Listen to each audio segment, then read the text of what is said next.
La volonté du gouvernement de doter Yaoundé d'une voie de contournement ne manque pas de susciter quelques interrogations, bien que l'idée en elle-même ne soit pas mauvaise, au regard de la démographie galopante et du désordre urbain qui font que de plus en plus, la capitale politique étouffe, prise au piège d'interminables embouteillages. L'idée d'instaurer des voies de contournement pour désengorger la ville de Yaoundé en soi n'est pas une mauvaise idée, il faut qu'on se le dise. Seulement, on peut tout de même interroger l'opportunité d'abord de la mise sur pied de ces projets, mais surtout la faisabilité.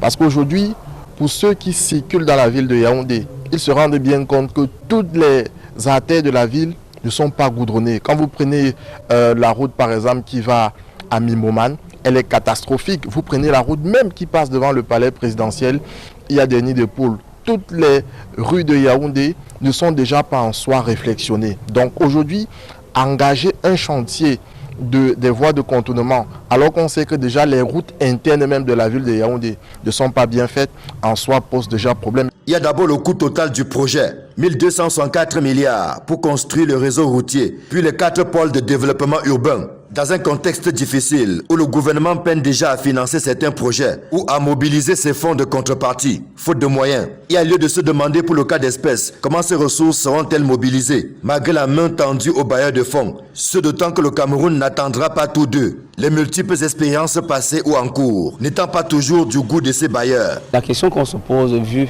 tous les chantiers qui ont été engagés jusqu'à aujourd'hui, qui n'ont pas effectivement été livrés définitivement, on se pose la question de savoir si les financements, lorsqu'ils seront disponibles, seront véritablement exécutés tels que, avant même les financements, est-ce que les études relatives ont mûrement été pensées, réfléchies et si elles vont servir aux populations qui seront déguerpies et si les déguerpissements seront indemnisés. Les exemples les plus patents concernent la construction de la première phase de l'autoroute Yaoundé-Douala et de l'autoroute Yaoundé-Simalène. On a une mauvaise expérience avec notre gouvernement quant à la réalisation et la livraison des projets. Prenons simplement les 2 autoroutes qui sont en construction. Yaoundé-Douala, à peine 60 km depuis plus de 7 ans.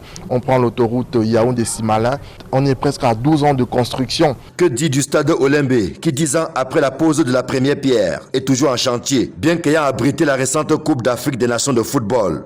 L'on n'a pas oublié qu'il y a quelques années, précisément en 2014, le ministre des Transports d'alors, Robin Kili, avait vanté à l'opinion, en grand renfort de publicité, le projet de construction d'un tramway à Yaoundé. On en est aujourd'hui, 8 ans après, à chercher en vain ce chemin de fer urbain dans la capitale. C'est désormais du côté de Douala que le rêve s'est déporté. Des exemples sont légion qui plaident en faveur de ceux qui pensent que le gouvernement vend de plus en plus du vent aux Camerounais. De nombreux projets peinent à prendre corps et lorsqu'ils connaissent enfin un début d'exécution, il y a que les travaux s'éternisent du fait de nombreux balbutiements. Est-ce qu'aujourd'hui, quand on voit ce qui se fait et ce qui est promis, on peut vraiment espérer que les voies de contournement sont une bonne chose et seront faisables?